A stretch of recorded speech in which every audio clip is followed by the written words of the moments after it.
saudara-saudara sekalian, membicarakan mengenai merger, konsolidasi, dan akuisisi di bidang hukum perbankan ini, saya memakai rujukan dari Profesor Neni dan Panji Adam dalam bukunya Pengantar Hukum Perbankan Indonesia, serta Hukum Perbankan edisi revisi yang dikarang oleh Dr. Santoso Sembiring, juga Hukum Perbankan yang dikarang oleh Dr. Tri Sandini dan Profesor Abdul Somad. Ya.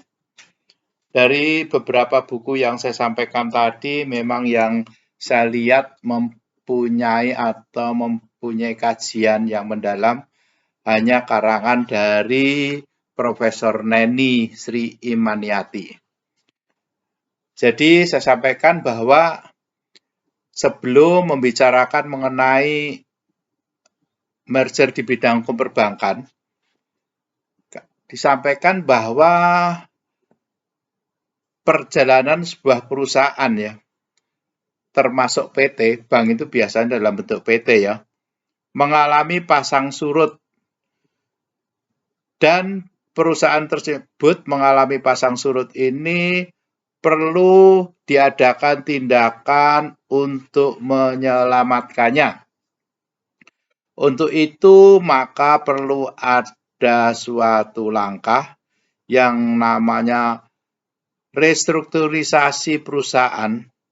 Ini adalah merupakan salah satu pilihan yang diambil atas dasar pemikiran dan pertimbangan serta untuk mencapai tujuan ekonomi dan manajerial. Sebagai kita ketahui semua ya, bahwa merger, konsolidasi, dan akuisisi ini merupakan bentuk restrukturisasi perusahaan. Maka sebelum diuraikan lebih jauh tentang hal tersebut, akan kita baca pendapat dari Ibu Sri Rejeki Hartono dalam bukunya Kapita Selekta Perusahaan. Beliau mengatakan bahwa dipandang dari aspek badan usaha, hanya dapat dilaksanakan pada badan usaha dengan status perseroan terbatas. Jadi, beliau tekankan bahwa corporate action tadi ya, merger, konsolidasi, dan akuisisi ini terbatas pada perusahaan berstatus perseroan terbatas, ya, tanpa mempengaruhi eksistensi status dari perusahaan yang bersangkutan sebagai institusi. Institusi tersebut memang tidak boleh terpengaruh. Lain halnya jika hal yang sama diterapkan pada firma atau CV, maka akan menimbulkan perubahan-perubahan yang mendasar. Oleh karena itu, perangkat peraturan yang ada khusus ditujukan pada badan usaha yang berbentuk perseroan terbatas atau PT.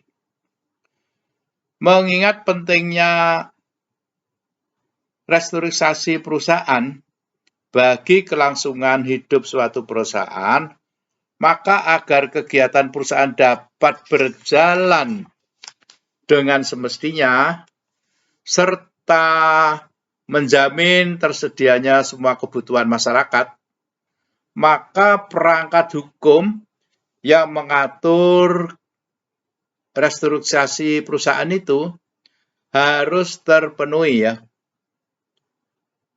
Perangkat hukum yang mengatur mengenai restrukturisasi perusahaan ini adalah Undang-Undang Nomor 40 Tahun 1997 tentang perseroan terbatas, serta Peraturan Pemerintah Nomor 27 Tahun 1998 tentang penggabungan, peleburan, dan pengambil alihan perseroan terbatas. Kedua peraturan tersebut memberi dan membuka peluang bagi perusahaan untuk melakukan restrukturisasi dalam rangka menjamin eksistensi perusahaan. Kedua peraturan tersebut memberikan 3 kemungkinan untuk dapat melakukan kegiatan pembenahan kembali perusahaan melalui bentuk penggabungan atau merger. Itu yang pertama. Lalu yang kedua adalah peleburan atau konsolidasi. Dan yang ketiga adalah pengambil alihan atau akuisisi. Kedua peraturan tersebut antara lain mengatur yang pertama, pengertian dan batasan penggabungan, peleburan, dan pengambil alihan perusahaan. Yang kedua, tata cara prosedur dan syarat serta akibat yang timbul dengan adanya penggabungan, peleburan, dan pengambil alihan perusahaan. Dan yang ketiga adalah sistem perlindungan terhadap pihak-pihak yang mempunyai kepentingan terhadap perusahaan atau perseroan yang melakukan penggabungan, peleburan, dan pengambil alihan. Di sini dari Profesor Neni memang mengambil istilah penggabungan untuk merger dan peleburan untuk konsolidasi dan pengambil alihan untuk akuisisi ya. Ini adalah merupakan suatu langkah-langkah bisnis untuk menyelamatkan sebuah perusahaan. Kiranya perlu yang diperhatikan dampak dari merger, konsolidasi, dan pengambil alihan bagi perusahaan untuk kepentingan masyarakat.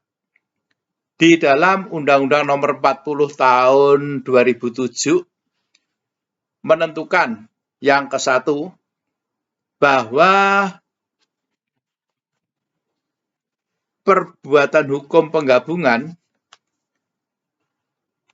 atau merger, peleburan, dan pengambil alihan harus memperhatikan yang A, kepentingan perseroan pemegang saham minoritas dan karyawan perseroan. Jadi kalau ada kegiatan merger, akuisisi, konsolidasi tersebut, di sini yang harus diperhatikan pertama-tama adalah pemegang saham minoritas dan kemudian karyawan perusahaan. Jadi jangan sampai mereka ini jadi terbengkalai karena adanya kegiatan tersebut. Yang B, kepentingan masyarakat dan persaingan sehat dalam melakukan usaha.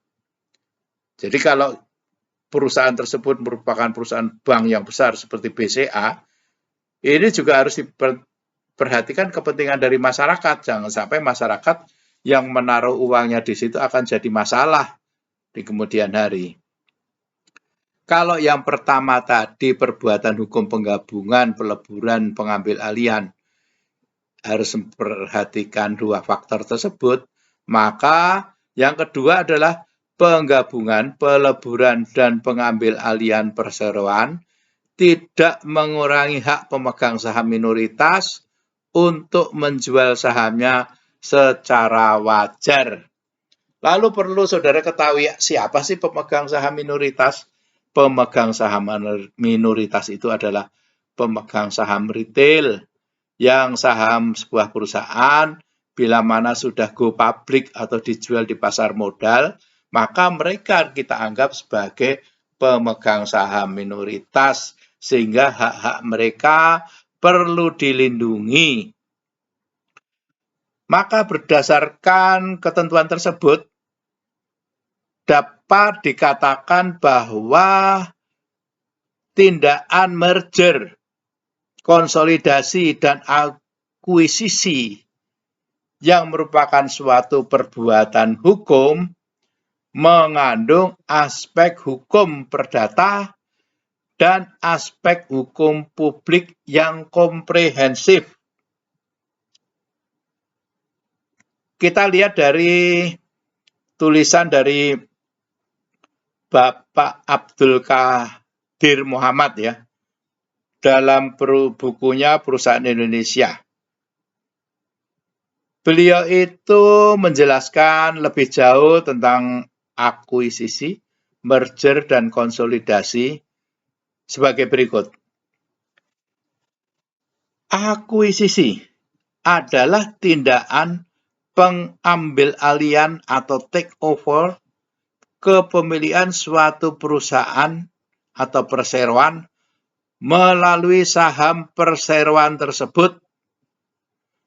Pengambil-alihan kepemilikan itu adalah proses pembelian saham perseroan terakuisisi oleh perseroan pengakuisisi sehingga perseroan ini memiliki jumlah mayoritas kepemilikan saham. Kalau ditinjau dari segi kekuasaan perseroan akuisisi, dapat dilakukan secara internal dan eksternal. Akuisisi internal adalah akuisisi terhadap perseroan dalam kelompok grup sendiri. Jadi sebuah perusahaan yang mempunyai beberapa perusahaan dalam suatu grup, nah, grup yang satu mengakuisisi perusahaan dalam grupnya sendiri. Dalam hal ini, suatu kelompok grup memiliki beberapa perseroan, baik sejenis maupun tidak sejenis yang berdiri sendiri ya. Yang perlu saudara ketahui, grup perusahaan itu gimana? Jadi kalau seperti sekarang grup yang besar itu kan ada PT Sinarmas Group. Dia karena perusahaan besar, macam-macam. Ada perusahaan real estate, ada perusahaan-perusahaan konsumsi, dan lain-lain. Maka salah satu perusahaan umpama dianggap memerlukan tindakan akuisisi, maka dibeli atau diambil alih oleh perusahaan yang dalam satu grup tersebut, sehingga tidak mengganggu bisnis terkait dengan perusahaan yang lain. Di dalam perseroan dalam satu grup ini, mungkin ada perseroan yang mengalami kekurangan modal, atau manajemennya tidak beres, atau tidak mampu bersaing sehingga tidak mampu bertahan. Lalu untuk menyelamatkan perusahaan dalam grup tersebut yang sehat ya, jadi perusahaan yang sehat atau kuat itu mengakuisisi atau mengambil alih. Lalu akuisisi internal itu apa? Adalah akuisisi yang dilakukan terhadap grupnya sendiri. Jadi anggota grup sendiri diperbagi atau dibeli oleh salah satu perusahaan yang kuat. Kemudian ada lagi akuisisi eksternal, dilakukan terhadap perseroan di luar grup atau kelompok sendiri, baik sejenis maupun tidak sejenis. Ditinjau dari keberadaan perseroan akuisisi, dibedakan dari akuisisi finansial dan akuisisi strategis. Akuisisi finansial dilakukan dengan tujuan untuk memperoleh keuntungan finansial dengan jalan memperbaiki kondisi perusahaan terakuisisi. Lalu akuisisi strategis dilakukan dengan tujuan untuk menciptakan sinergi berdasarkan pertimbangan jangka panjang. Sinergi ini bukan saja sinergi finansial, tetapi juga sinergi produksi, distribusi, pengembangan teknologi, dan gabungan dari sinergi-sinergi tersebut. Sinergi yang dikembangkan melalui akuisisi ini sebenarnya mempunyai misi khusus berupa menciptakan monopoli dan menghapuskan persaingan. Dalam hal akuisisi strategis, ada 3 tipe. Yang pertama, akuisisi horizontal adalah akuisisi terhadap perseroan yang memiliki produk dan jasa yang sejenis atau pesaing yang memiliki daerah pemasaran yang sama. Akuisisi horizontal ini mempunyai tujuan untuk memperluas pasar. Jadi kalau semula pasarnya hanya di Pulau Jawa, dia akan memperluas sampai ke Indonesia bagian timur. Lalu yang kedua, akuisisi vertikal adalah akuisisi terhadap beberapa perseroan atau perusahaan yang memiliki produk dan jasa yang tidak sejenis dengan tujuan untuk menguasai rantai produksi dan distribusi dari hulu sampai hilir.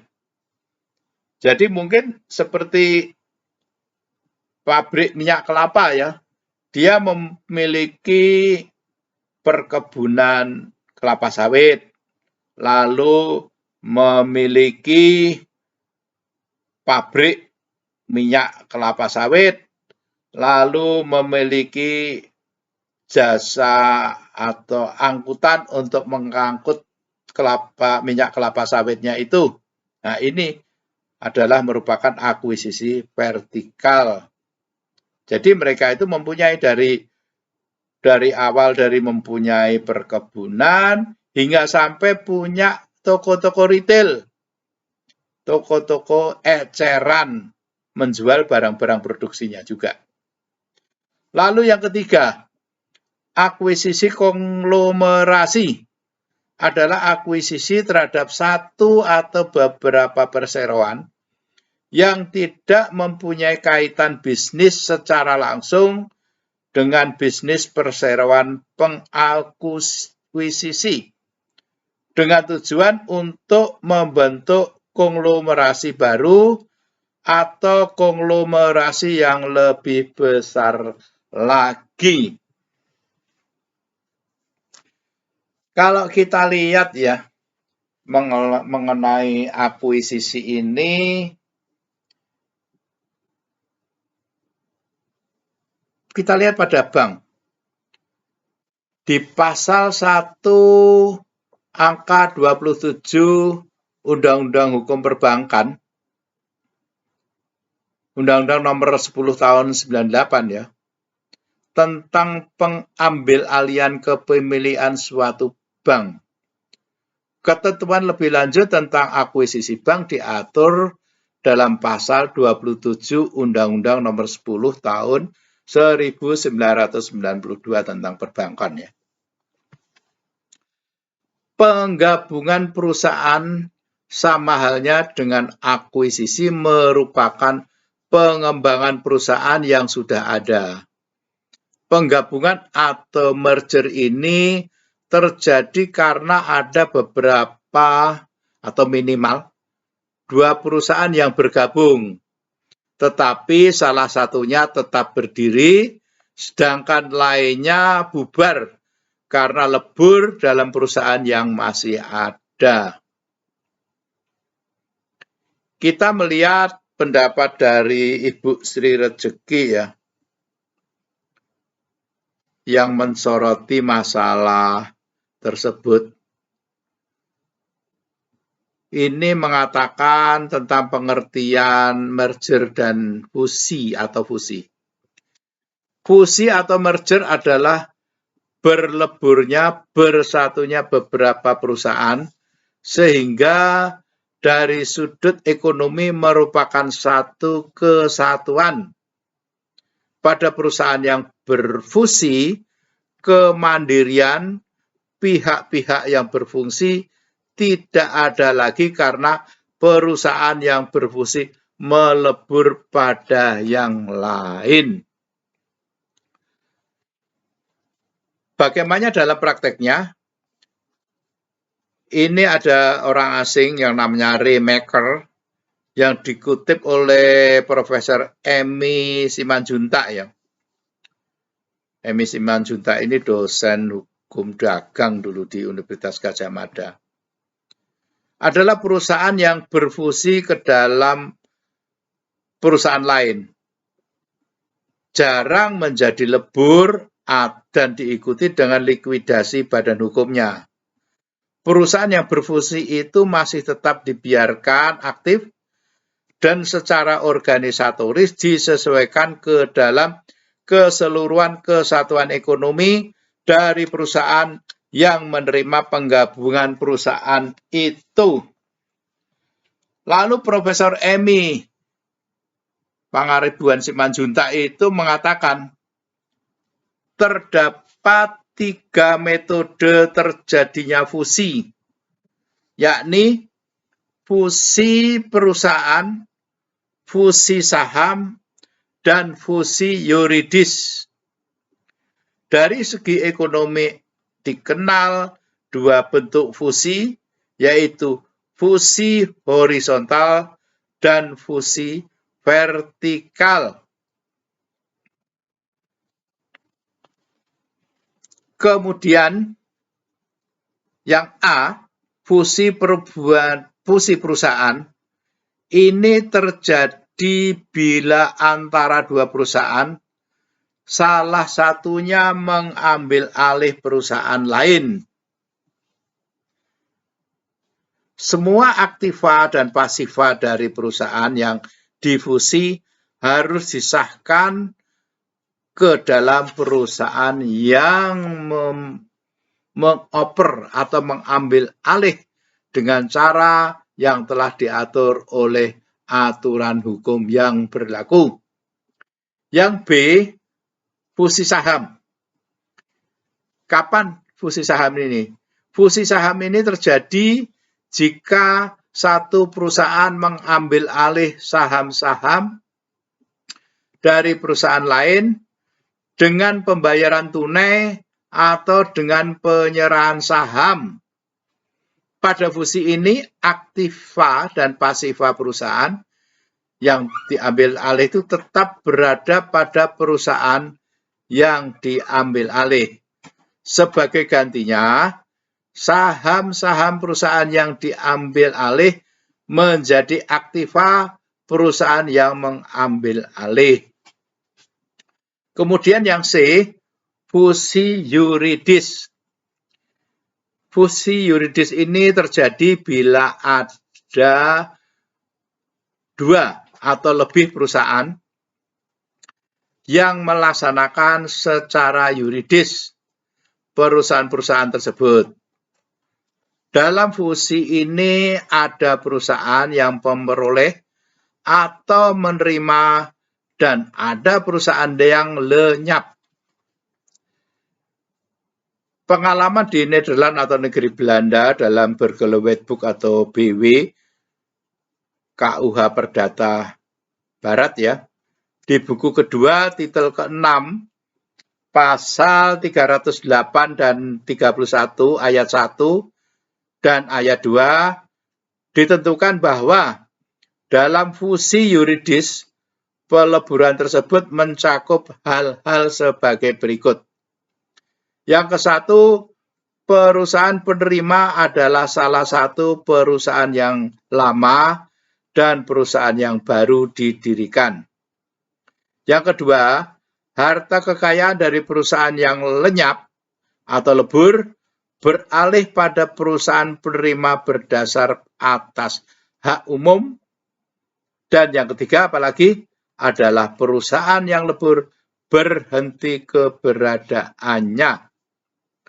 Lalu yang keempat, pemegang saham dari perusahaan yang lebur berdasarkan fusi menjadi pemegang saham perusahaan penerima dan kelompok perusahaan dari perusahaan itu. Lalu kita bicarakan mengenai fusi horizontal ya. Fusi horizontal ini terjadi apabila dua atau lebih perusahaan yang untuk sebagian besar mempunyai pasar pembelian dan pasar penjualan yang sama berlebur menjadi satu. Sebelum mengadakan fusi, kedua perusahaan tersebut merupakan pesaing perusahaan masing-masing dan fusi vertikal terjadi apabila perusahaan yang satu bersatu dengan perusahaan yang lain yang mengerjakan lebih lanjut barang-barang yang dibuat oleh perusahaan pertama. Kemudian merger di bidang perbankan menurut pasal 1 angka 25 Undang-Undang Perbankan adalah penggabungan dari dua bank atau lebih dengan cara tetap mempertahankan berdirinya salah satu bank dan membubarkan bank-bank lainnya dengan atau tanpa melikuidasi. Ketentuan lebih lanjut tentang merger bank diatur dalam pasal 28 Undang-Undang tentang perbankan. Peleburan perusahaan atau konsolidasi terjadi jika dua atau lebih perusahaan bergabung dan meleburkan diri serta membentuk perusahaan baru, sedangkan perusahaan yang lama bubar. Peleburan perseroan ini diatur di dalam pasal 102, 104, 109 dalam Undang-Undang Nomor 40 Tahun 2007 tentang perseroan terbatas dan Peraturan Pemerintah Nomor 27 Tahun 1998 tentang penggabungan, peleburan, dan pengambil alihan perseroan terbatas. Di sini disampaikan bahwa peleburan bank ini menurut pasal 1 angka 26 adalah penggabungan dari dua atau lebih bank dengan cara mendirikan bank baru dan membubarkan bank-bank tersebut dengan atau tanpa melikuidasi. Ketentuan lebih lanjut mengenai konsolidasi ini diatur dalam pasal 28 Undang-Undang Perbankan. Merger, konsolidasi, dan akuisisi ini adalah suatu upaya perusahaan dalam mensiasati kondisi perekonomian melalui bentuk penggabungan diri menjadi satu dengan perusahaan yang telah ada atau meleburkan diri dengan perusahaan lain atau bahkan membentuk perusahaan baru yang dapat diharapkan meningkatkan kinerja perusahaan.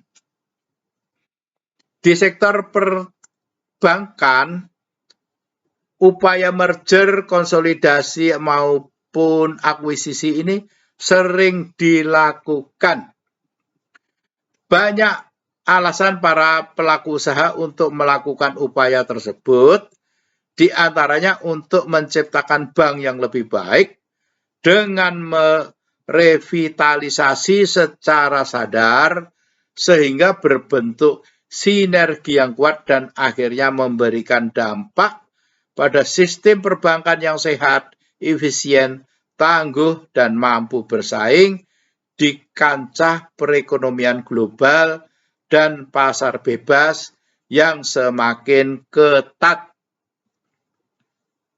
Lalu, namun demikian, maksud baik dari merger tersebut tidak selalu tercapai ya. Terkadang merger yang sudah dilakukan ini tidak menghasilkan apa yang dicita-citakan. Kalau kita lihat mengenai merger di Amerika Serikat ya, ini merupakan bagian tidak terpisahkan dari perusahaan bisnisnya. Di sektor perbankan merupakan primadona ekonomi Amerika Serikat. Sejak tahun 1989 tercatat 1.422 merger bank sebagai akibat berubahnya pasar. Angka tersebut merupakan jumlah yang luar biasa yang diungkap oleh analis Merrill Lynch dalam Merger Stat Review yang dikutip majalah Fortune. Merger adalah suatu peleburan dari satu perusahaan ke perusahaan yang lain, di mana terjadi salah satu perusahaan tetap mempertahankan identitasnya semula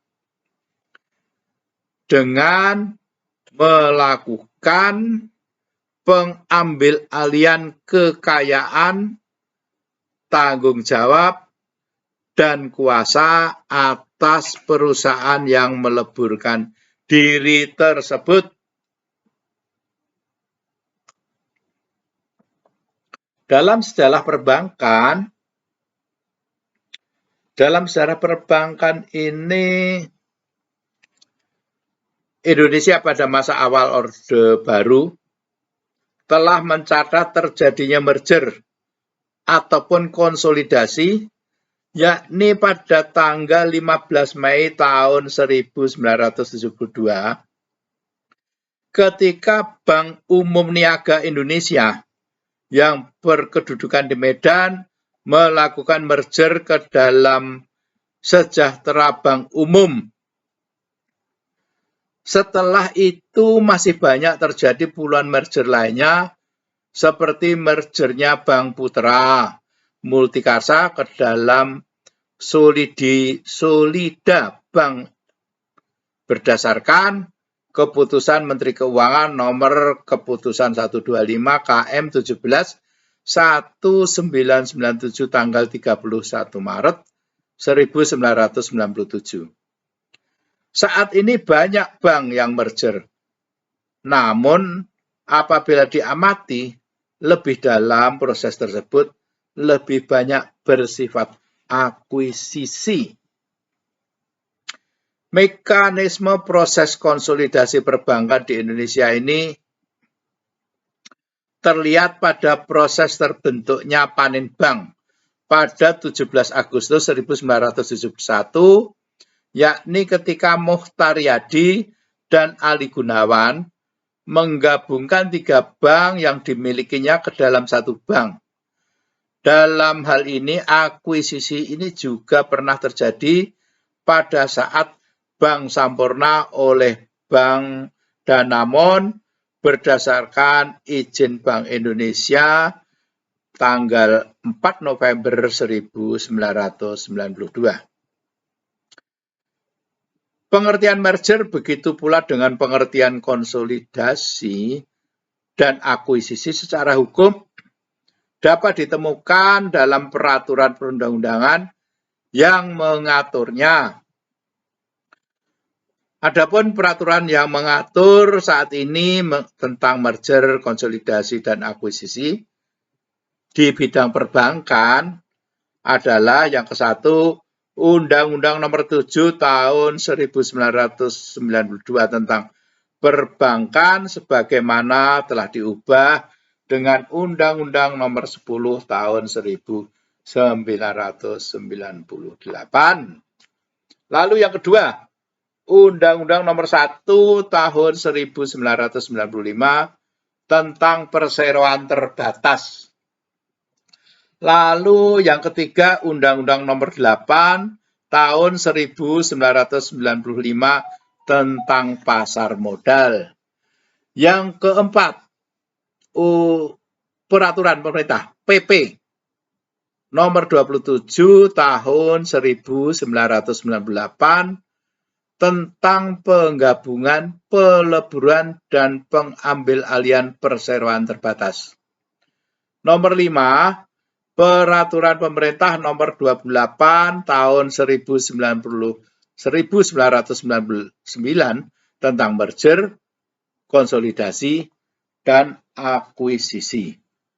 Peraturan Pemerintah Nomor 29 Tahun 1999 tentang pembelian saham bank umum. Dan yang ketujuh adalah Surat Keputusan Menteri Keuangan Nomor 222 MK 017 1993 tentang persyaratan dan tata cara merger, konsolidasi, dan akuisisi bank.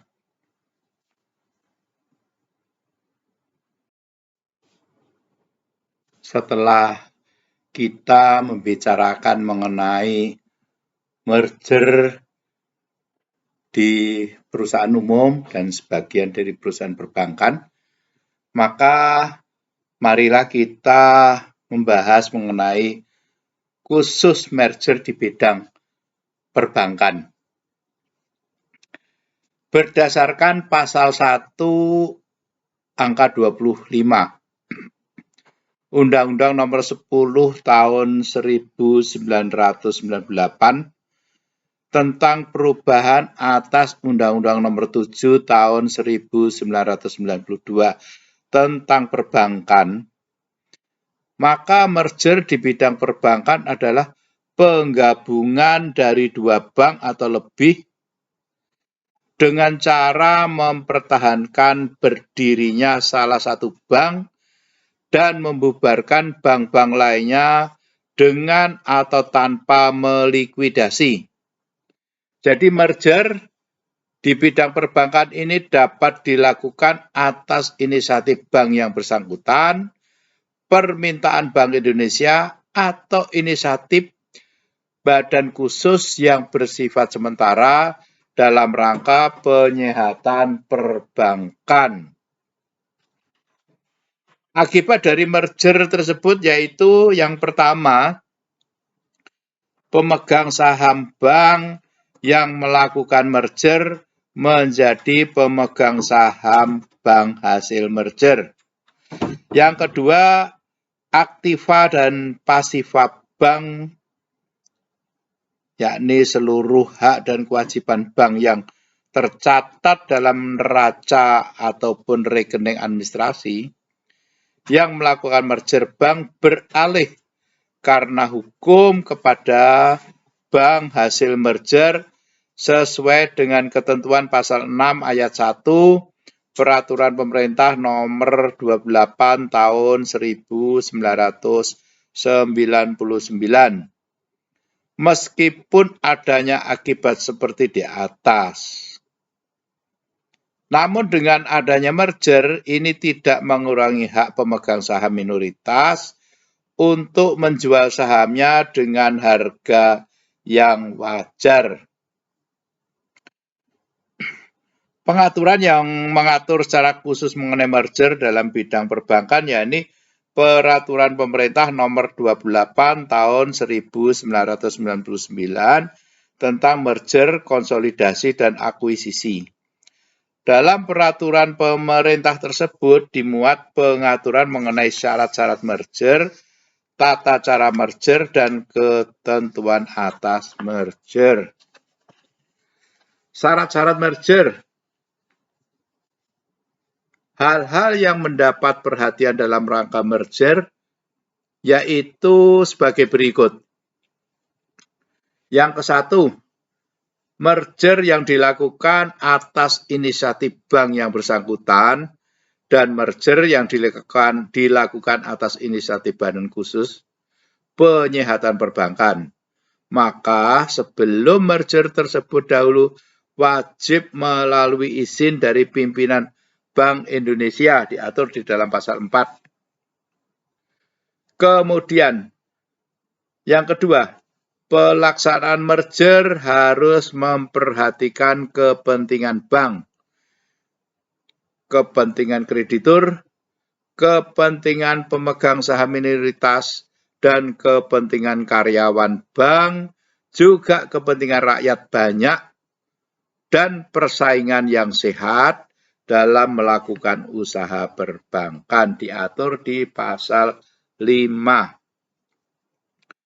Yang ketiga, merger hanya dapat dilakukan dengan persetujuan RUPS, Rapat Umum Pemegang Saham, atau rapat anggota yang dihadiri oleh pemegang saham atau anggota koperasi yang mewakili sekurang-kurangnya 3/4 dari jumlah seluruh saham yang dengan suara sah dan disetujui oleh sekurang-kurangnya 3/4 bagian dari jumlah suara pemegang saham yang hadir diatur di pasal 7 ayat 2.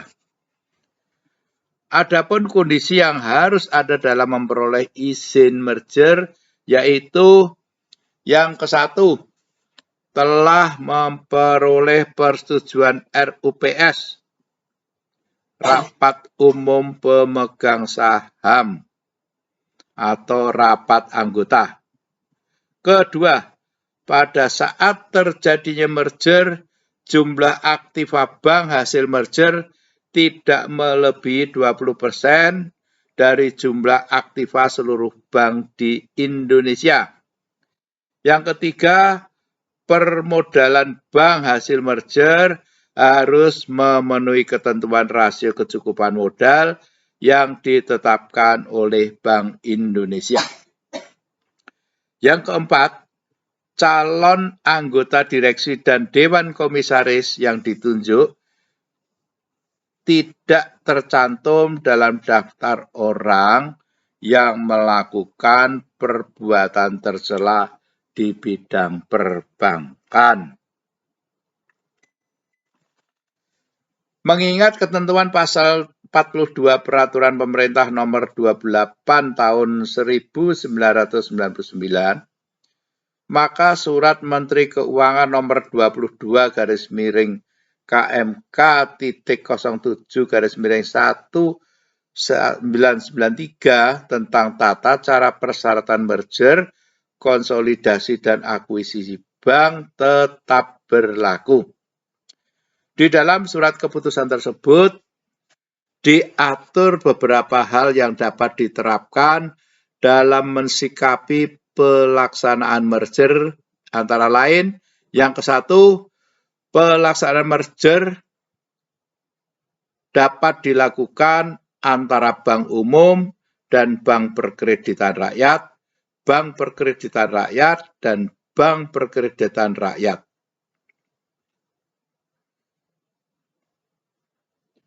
Yang kedua, merger antara bank umum dan bank perkreditan rakyat hanya dapat dilakukan apabila tingkat kesehatan bank perkreditan rakyat tergolong kurang sehat dan tidak sehat, dan tingkat kesehatan bank hasil merger sekurang-kurangnya menjadi cukup sehat.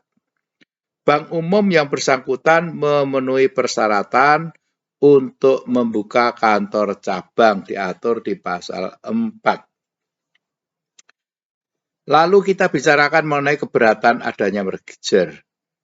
Jadi rupanya ada beberapa ketentuan mengenai keberatan dari merger, yakni kreditur dan para pemegang saham minoritas dapat mengajukan keberatan kepada bank paling lambat 7 hari sebelum pemanggilan RUPS yang akan memutuskan mengenai rencana merger yang telah dituangkan dalam rancangan tersebut.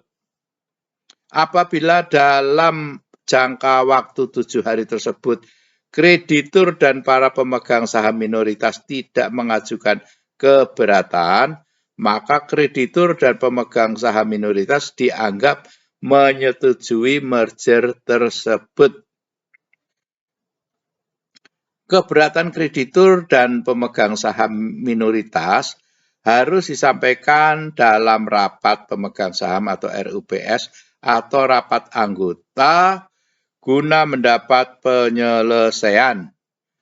Penyelesaian tersebut ini, yakni penyelesaian keberatan ini, tidak harus berarti pembayaran kembali piutang seketika, tetapi dapat juga berarti kesepakatan tentang penyehatan keberatan kreditur dan pemegang saham minoritas. Selama penyelesaian keberatan tersebut, maka merger tidak dapat dilaksanakan. Lalu menanjak pada konsolidasi di bidang perbankan. Menurut ketentuan pasal 1 ayat 1 angka 26 Undang-Undang Nomor 10 Tahun 1998 tentang perubahan atas Undang-Undang Nomor 7 Tahun 1992 tentang perbankan, konsolidasi di bidang perbankan adalah penggabungan dari dua bank atau lebih dengan cara mendirikan bank baru dan membubarkan bank-bank tersebut dengan atau tanpa melikuidasi.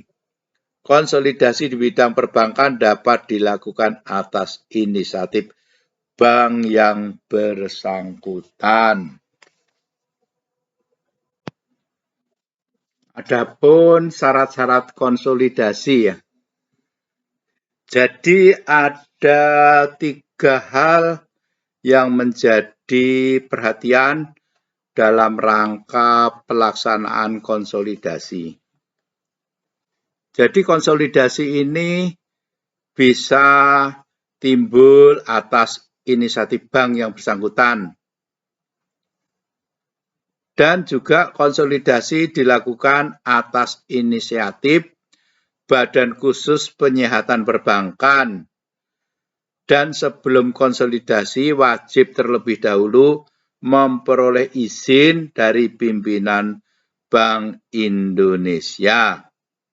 Lalu yang kedua, pelaksanaan konsolidasi harus memperhatikan kepentingan bank, kreditur, pemegang saham minoritas, dan karyawan bank, juga kepentingan rakyat banyak, dan persaingan yang sehat dalam melakukan usaha diatur di pasal 5.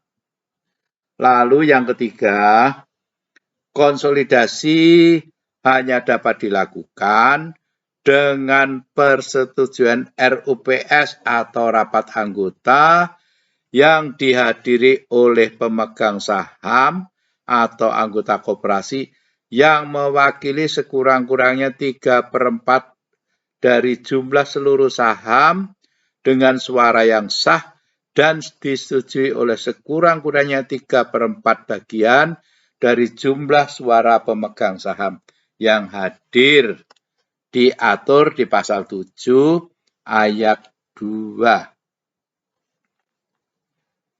Kemudian, kondisi yang harus diperhatikan untuk mendapat izin konsolidasi yakni sudah mendapatkan izin dari RUPS atau rapat anggota, pada saat yang kedua itu pada saat terjadinya konsolidasi, jumlah aktiva bank hasil konsolidasi tidak melebihi 20% dari jumlah aktiva seluruh bank di Indonesia. Yang ketiga, permodalan bank hasil konsolidasi harus memenuhi ketentuan rasio kecukupan modal yang telah ditetapkan Bank Indonesia. Yang keempat, calon anggota direksi dan dewan komisaris yang ditunjuk tidak tercantum atau dalam daftar orang yang melakukan perbuatan tercela di bidang perbankan. Mengingat ketentuan pasal 42 Peraturan Pemerintah Nomor 28 Tahun 1999, maka Surat Menteri Keuangan Nomor 222-KMK-017/1993 tentang persyaratan dan tata cara merger, konsolidasi, dan akuisisi bank tetap berlaku selama tidak bertentangan dan belum dicabut atau diganti oleh Peraturan Pemerintah Nomor 28 Tahun 1999 tersebut. Di dalam surat keputusan tersebut diatur beberapa hal yang masih dapat diterapkan dalam mensikapi pelaksanaan konsolidasi, yaitu yang ke-1,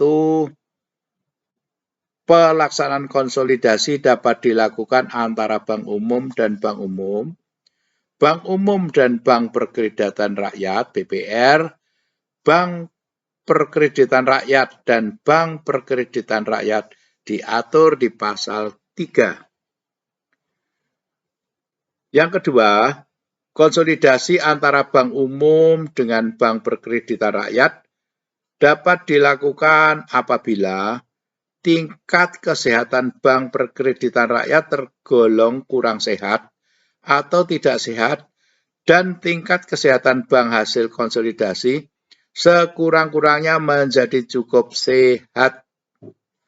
Bank umum yang bersangkutan memenuhi persyaratan untuk membuka kantor cabang, diatur di pasal 4. Ketentuan-ketentuan tersebut masih berlaku karena dalam Peraturan Pemerintah Nomor 28 Tahun 1999 tidak mengatur secara tegas.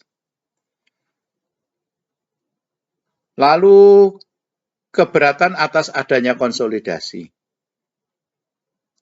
Kreditur dan para pemegang saham minoritas dapat mengajukan keberatan kepada bank paling lambat 7 hari sebelum pemanggilan RUPS yang akan memutuskan mengenai rencana konsolidasi yang telah dituangkan dalam rancangan tersebut.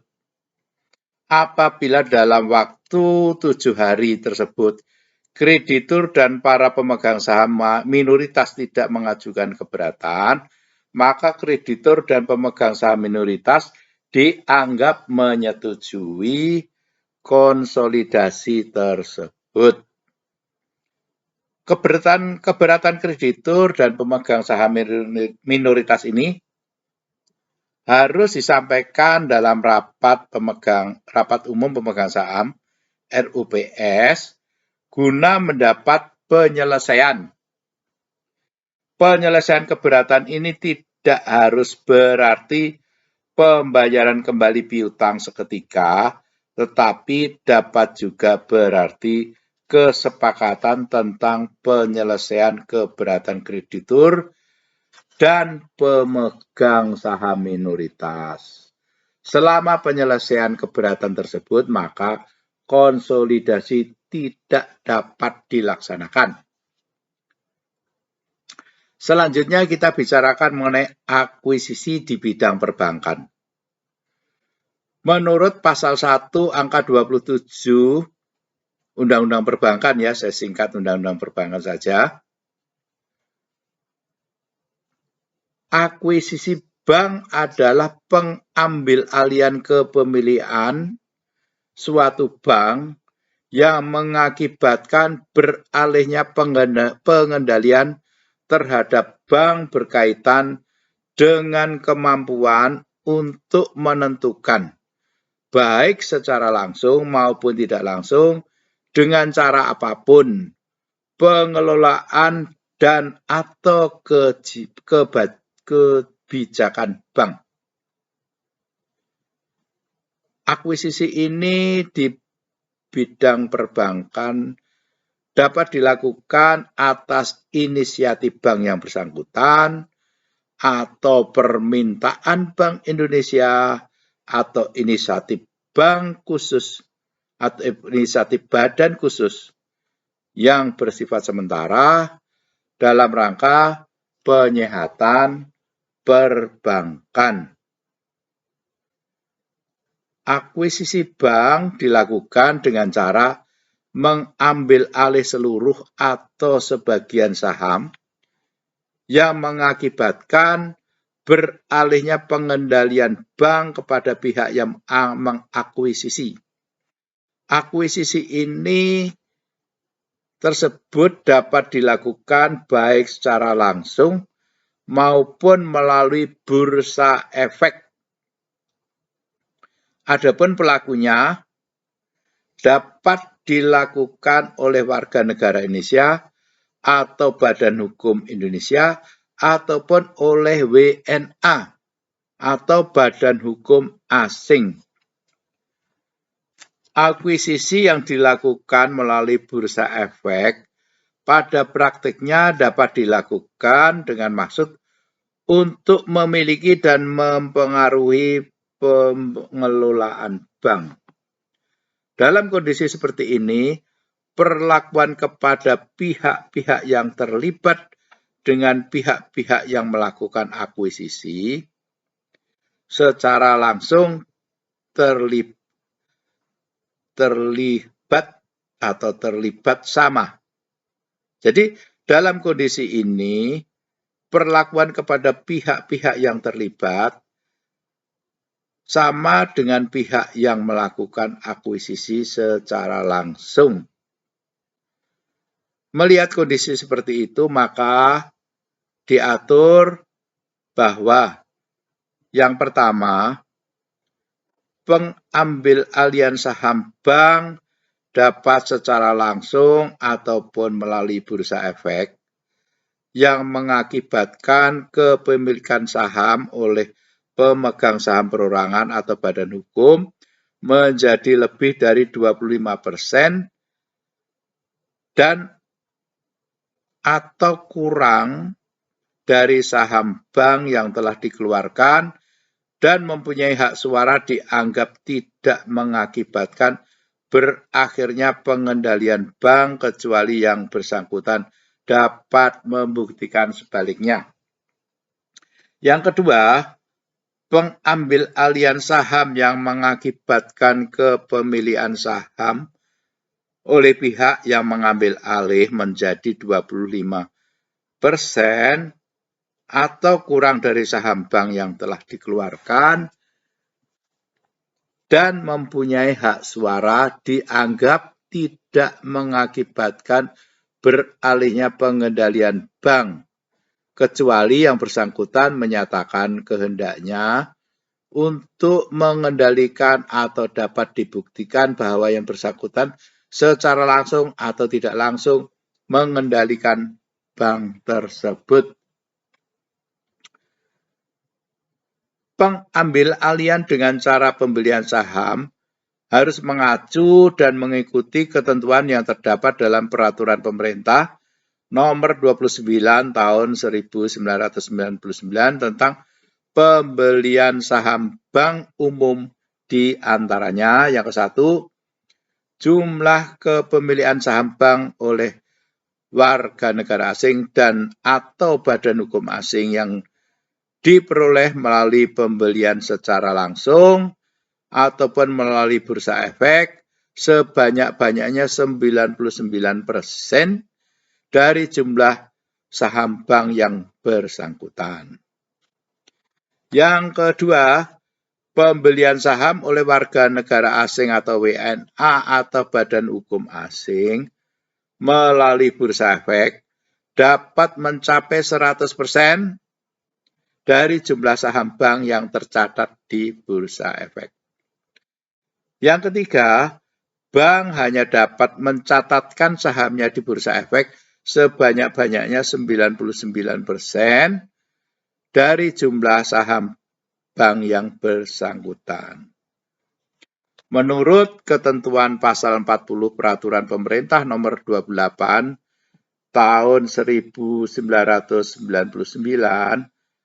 akuisisi yang dilakukan tanpa terlebih dahulu memperoleh izin dari Bank Indonesia dinyatakan tidak sah dan pihak yang melakukan akuisisi dilarang melakukan tindakan-tindakan sebagai pemegang saham bank, sedangkan bank yang bersangkutan dilarang melakukan pencatatan atas akuisisi. Demikian sudah saya sampaikan pembahasan mengenai akuisisi, konsolidasi, dan juga merger, di mana dari ketentuan tersebut kita bisa memahami bahwa masalah merger, konsolidasi, dan akuisisi di bidang perbankan ini harus melalui rapat umum pemegang saham atau rapat anggota. Demikian, terima kasih. Wassalamualaikum warahmatullahi wabarakatuh. Salam sejahtera, salam, Om Swastiastu, Namo Buddhaya, salam Pancasila.